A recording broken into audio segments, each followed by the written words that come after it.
Listeners, আশা করি সবাই ভালো আছেন। আমিও ভালো আছি। তো আবারও চলে আসলাম আপনাদের মাঝখানে একটি নতুন ঘটনা নিয়ে। ঘটনাটি হতে চলেছে খুবই ভয়ঙ্কর, খুবই রোমাঞ্চকর। এই ঘটনাটি সবাই শুনুন। আজকে আমাদের অতিথি হচ্ছে হবিগঞ্জ থেকে আগত মোহাম্মদ ভাই। নাম না বললেই নয়, সবাই আপনাদের পরিচিত মুখ আর যারা আছেন ভাই। তো ভাইয়ের কাছ থেকে ভাই ঘটনাটি শুনুন। এভাবে শুরু করুন। তো আমি আমি আপনার আমার ঘটনা বলতেছি আপনাদেরকে। আমার ঘটনা তো সবাই প্রায় সময় শোনেন, অনেক ভালো লাগে আমি জানি। তো প্রতিদিনকার মতো আবার নতুন একটি ঘটনাই বলবো, আর যেটা হচ্ছে আমার নিজের সাথে ঘটে যাওয়া একটি ঘটনা। তো ঘটনাটি শুনুন। আমি কিছুদিন আগে একটা মানে ছোট একটা দোকান ছিল, ফার্মেসি। ওই দোকানে একটু সময় দিতাম।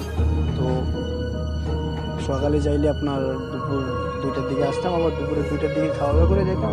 আস্তে আস্তে 11টা বাজে দিত।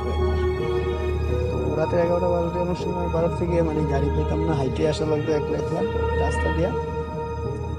তো প্রতিদিনকার মতো ওই দিন আমি দোকান টোকান অফ করে তারপরে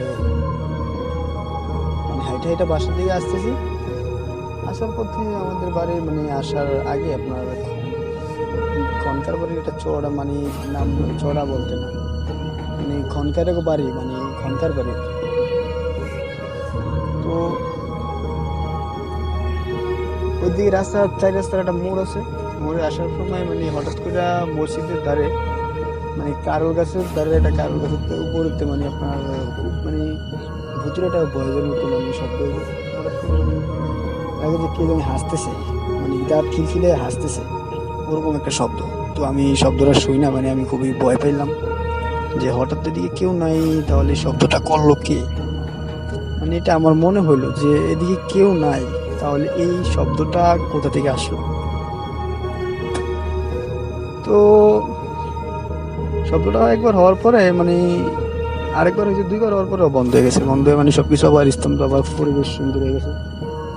আবার সবকিছু আগের মতো এটা আসতেছে আসতেছে।